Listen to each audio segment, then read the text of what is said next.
सृष्टि के उस आदिकाल में, जब न सूर्य था, न चंद्रमा और न ही ये दृश्य जगत, केवल परब्रह्म की इच्छा विद्यमान थी। ब्रह्मा जी ने जब सृष्टि की रचना का संकल्प लिया, तो उन्होंने अपने मानसिक संकल्प से 10 पुत्रों को उत्पन्न किया, जिन्हें मानस पुत्र कहा गया। इन्हीं दिव्य पुत्रों में से एक थे महर्षि अंगिरा।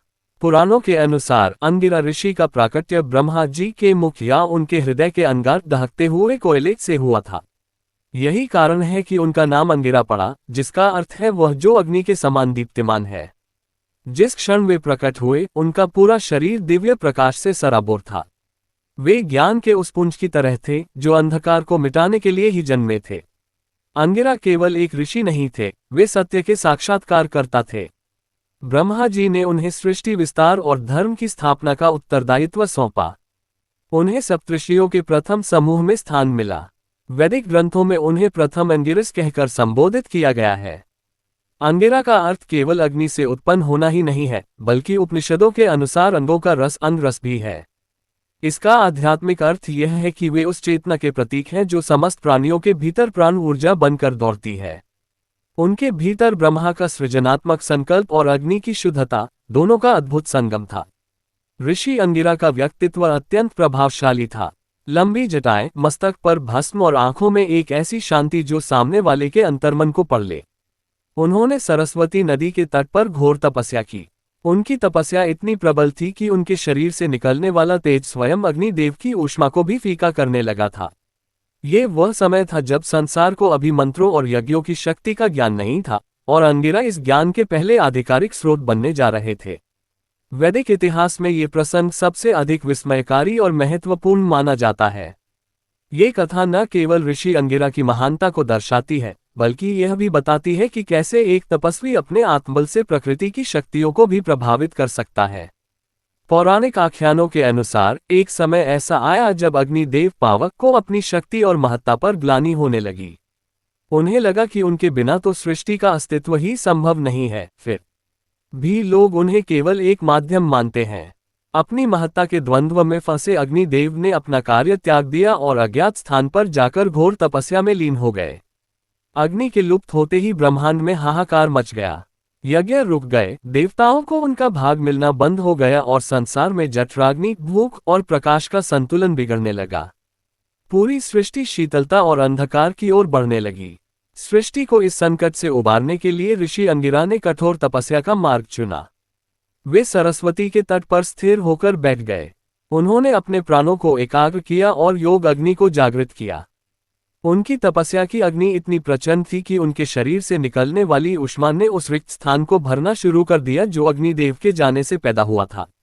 अंगिरा का तेज इतना अलौकिक था कि उन्होंने वह सब कार्य करना शुरू कर दिया जो अग्निदेव करते थे। वे स्वयं अग्नि स्वरूप हो गए। देवता और ऋषि आश्चर्यचकित थे कि एक मानव शरीर धारण करने वाला ऋषि साक्षात अग्नि की तरह कैसे दैदीप्यमान हो सकता है। जब अग्निदेव ने देखा कि उनके स्थान पर एक ऋषि ने अपनी तपस्या से जगत को प्रकाशित कर रखा है, तो उनकी तपस्या भंग हुई।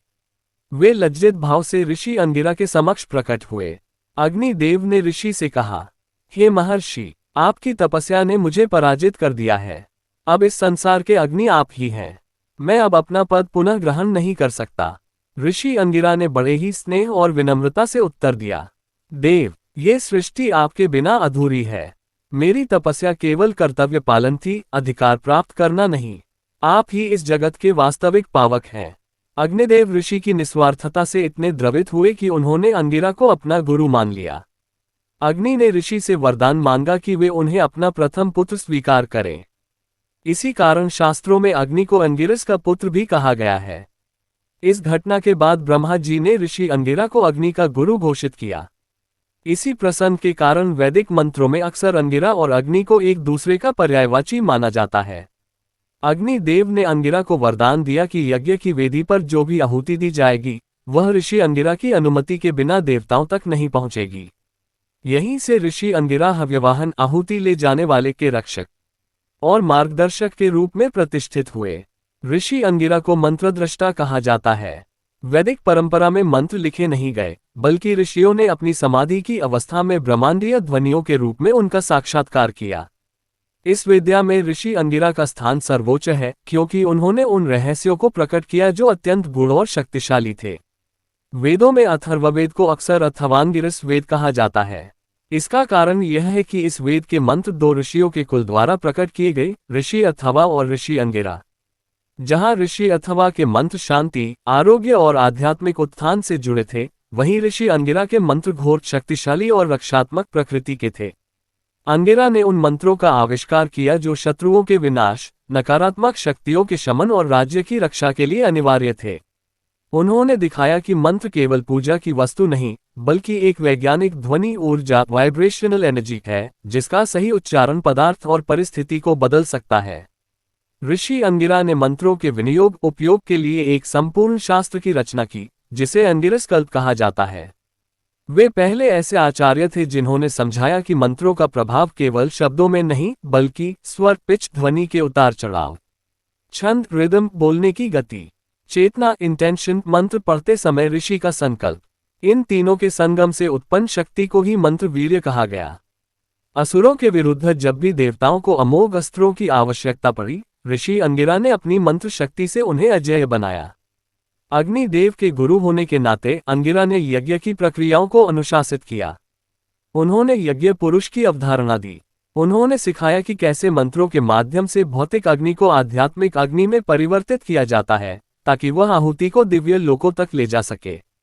उनके कुल के ऋषि, जिन्हें अंगिरस कहा जाता था, यज्ञों में विशेष होता के रूप में नियुक्त किए जाते थे, क्योंकि उनके पास मंत्रों का शुद्धतम ज्ञान था। एक प्रसिद्ध कथा के अनुसार, जब पनी असुरों ने देवताओं की गौ ज्ञान की रश्मियों को चुराकर अंधेरी गुफाओं में छिपा दिया था, तब ऋषि अंगिरा ने अपने शक्तिशाली अंगिरस मंत्रों का गान किया। उन मंत्रों की गर्जना से गुफाओं के द्वार टूट गए और अंधकार नष्ट हो गया। ये प्रसंग दर्शाता है कि उनकी मंत्र विद्या केवल धार्मिक कर्मकांड नहीं थी, बल्कि अज्ञान के अंधकार को चीरने वाला एक मानसिक और आध्यात्मिक अस्त्र था। ऋषि अंगिरा का योगदान केवल मंत्रों और तप तक सीमित नहीं था। उन्होंने एक ऐसे वंश को जन्म दिया जिसने ब्रह्मांड की शासन व्यवस्था और न्याय प्रणाली को सुव्यवस्थित किया। महर्षि अंगिरा का कुल अंगिरस कहलाया, जिसे ऋग्वेद में सबसे महान और प्रतापी ऋषि कुलों में से एक माना गया है। महर्षि अंगिरा का विवाह कर्दम ऋषि की पुत्री सुरूपा से हुआ था। सुरूपा अत्यंत विदुषी और शांत स्वभाव की थीं। उनके संगम से 8 पुत्रों का जन्म हुआ, जिनमें उतथ्य, संवर्त और बृहस्पति सबसे प्रमुख थे। ये सभी पुत्र सूर्य के समान तेजस्वी और वेदों के प्रकांड विद्वान थे। अंगिरा के पुत्रों में सबसे विशिष्ट थे बृहस्पति। अपनी कुशाग्र बुद्धि और तप के बल पर उन्होंने देवताओं के गुरु पुरोहित का पद प्राप्त किया। जब भी देवताओं और असुरों के बीच युद्ध होता, बृहस्पति अपनी कूटनीति और मंत्र शक्ति से देवताओं की रक्षा करते। वे वाचस्पति कहलाए, जिसका अर्थ है वाणी के स्वामी। ज्योतिष शास्त्र में उन्हें गुरु ग्रह का स्थान दिया गया, जो ज्ञान, संतान और भाग्य के कारक हैं। आज भी हम जब गुरुवार मनाते हैं, तो वह अप्रत्यक्ष रूप से ऋषि अंगिरा के पुत्र की ही आराधना है। बृहस्पति के भाई उतथ्य भी महान धर्मशास्त्री थे। उनकी पत्नी ममता के पुत्र ऋषि दीर्घत्मा हुए, जिन्होंने वेदों के कई रहस्यों को सुलझाया। वहीं उनके अन्य पुत्र संवर्त ने अपनी सिद्धियों से प्रकृति को वश में कर लिया था। संवर्त और बृहस्पति के बीच की प्रतिस्पर्धा और फिर उनका मिलन भारतीय दर्शन में ज्ञान की 2 धाराओं के संगम जैसा है। अंगिरा ऋषि के वंशज केवल ब्राह्मणों तक सीमित नहीं रहे। उनके कुल में कुछ ऐसे भी क्षत्रिय हुए जिन्होंने बाद में ऋषि पद प्राप्त किया, जिन्हें क्षत्रोपेत द्विज कहा गया। महर्षि भारद्वाज, जो कि सप्तऋषियों में से एक हैं, वे भी मूल रूप से अंगिरस वंश से ही संबंधित थे।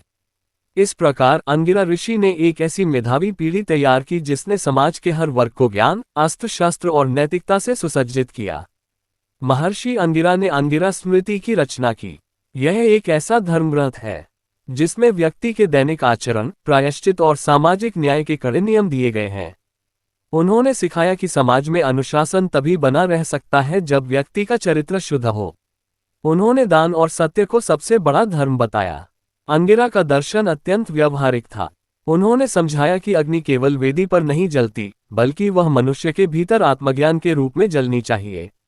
जो व्यक्ति अपने भीतर की इस अग्नि को पहचान लेता है, वह स्वयं अंगिरस ऊर्जावान बन जाता है। आज भी हिंदू धर्म में तर्पण और अनुष्ठानों के समय अंगिरस गोत्र का नाम बड़े ही सम्मान से लिया जाता है। ब्रह्मा के मानस पुत्र से शुरू हुई यह यात्रा अग्निदेव के गुरु बनने और फिर मंत्र विद्या के आचार्य के रूप में स्थापित होने तक मानवता के लिए प्रेरणा का स्रोत है। ऋषि अंगिरा हमें सिखाते हैं कि तपस्या का अर्थ केवल संसार का त्याग नहीं है, बल्कि संसार को अपने ज्ञान से प्रकाशित करना और संकट के समय देवताओं, सकारात्मक शक्तियों का मार्गदर्शक बनना है। महर्षि अंगिरा भारतीय संस्कृति के वह प्रकाश स्तंभ हैं, जिनकी मंत्र ध्वनि आज भी आकाशमंडल में गूंज रही है। वे आदि ऋषि हैं, आदि आचार्य हैं और सदैव वंदनीय हैं। अगर आपको यह वीडियो अच्छा लगा हो तो लाइक और सब्सक्राइब करें और अपने दोस्तों को शेयर करते हुए एक अच्छा सा कमेंट भी अवश्य करें। धन्यवाद।